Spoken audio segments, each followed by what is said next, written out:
the kids don't know. They don't know any better. They just know what they have been around for however long they've been around the alienator. I mean, they gather things quickly, and it changes who they are, and the alienator eventually becomes father of the year, and basically you're nobody. I mean, you're looked at as the alienated parent. You're looked at as like someone who didn't care, someone who just pretty much, like I said, just abandoned them. And I'm sure there are millions of other reasons. And I really would love to talk with a lot of you just to kind of get your perspective on things that you have gone through that maybe I haven't gone through, and really need to take a stand. We really need to take a stand in this, and spread awareness. And the only way we can do something about this is to be open about it and to spread the awareness, so that way we can make this better. We can make this go away.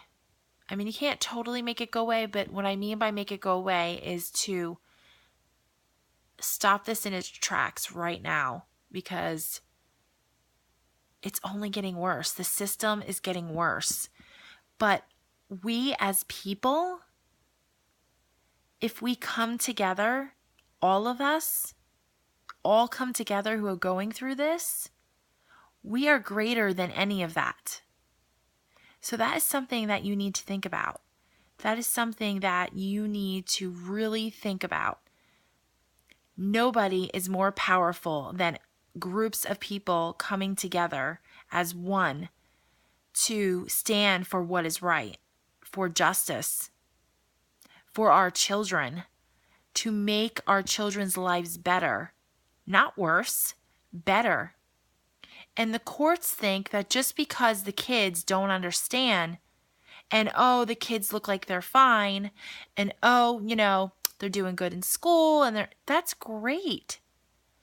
But you're forgetting one of the most important parts, is that what happened to having both parents equally share in the child's life. That is what's important. That is important. It's important to have both mother and father to not together, but I mean, it's not about loving each other. If you're divorced or you've split up, it's not about that. Just being civil for the kids. It's so important, because this is what has happened. Everything becomes too bitter, and then you talk about lying and cheating, and that's where the bitterness comes in. But guess what? It's not about you. It's not about me. It's not about us. It's about them, the kids. It's about the kids. And these alienators, they're the ones that are all about themselves.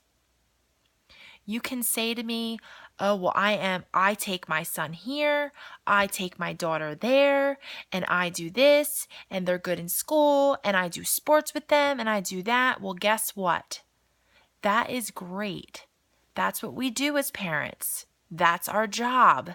So to throw that in a parent's face, that's what makes you the better parent, that's wrong. Okay? What is wrong is that you are selfishly loving your child. You are selfishly loving your child. And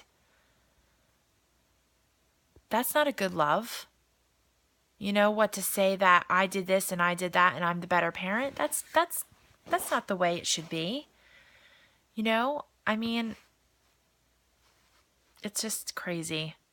I mean, we should be together, come together, I should say. Let me rephrase that. We should come together and show our children that it's okay. It's okay to love both of us. It's okay. And you know what? It's really none of the child's concern. I have to say this. It's really none of the child's concern what is going on in your adult life. Okay? It is really none of the child's concern. If the child can't fully understand something, it's not meant for them. When you're a child, your brain works differently than an adult's brain. So our way of processing something is totally different than a child's way of processing something. And us as parents, it's our job to protect them from these things that they cannot process properly. So when you use, this is part of parental alienation, when you use those things against the other parent to make the other parent look bad, that's not okay, because you're exposing the child to things that are not necessary. I mean, okay, so say a mother goes to jail. I don't know, for whatever reason it could possibly be. There's many reasons. It doesn't matter. I'm just using a scenario. A mother goes to jail and, she gets out of jail. But meanwhile, she's missed how many visitations with her child. And the father's like, your mother's a lowlife. Your mother did this. I don't know, let's say she, I don't know. She got arrested for fighting. Something silly. But to tell the child that, why did the child need to know that? The child didn't even need to know that the mother went to jail. You could have said, oh, the mother went on vacation. She went on vacation. Yeah, okay. You want to be truthful to your kids. I get it. I get that.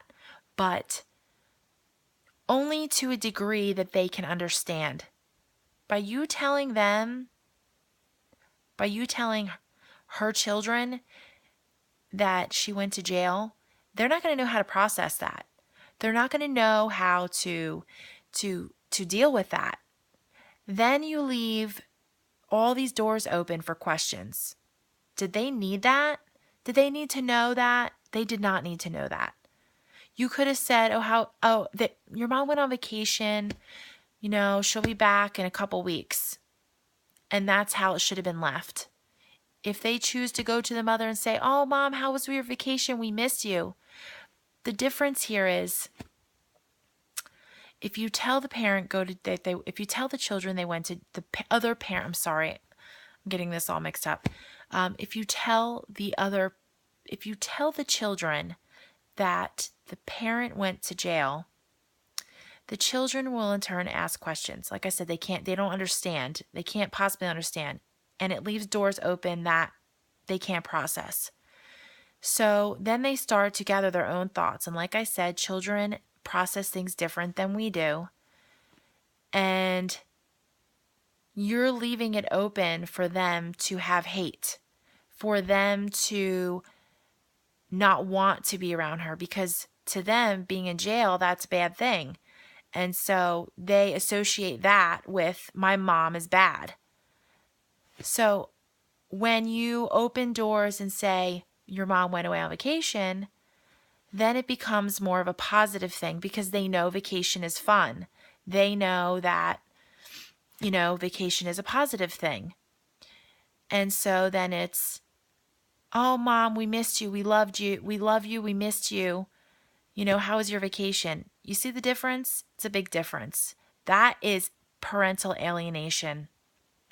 And I can't tell you how many times I've been through scenarios, not that one, never been to jail, but different scenarios, you know, and it wasn't truthful things. It was like overly exaggerated things that like didn't exist and were made into this crazy story, and my child just processed it totally the way it wasn't supposed to be processed. So I don't know if that was a good example or not, but I hope that it was. And those of you that are the alienators and you're seeing this, just think about that for a second. You know, I mean, how many moms and dads get caught up in bad situations?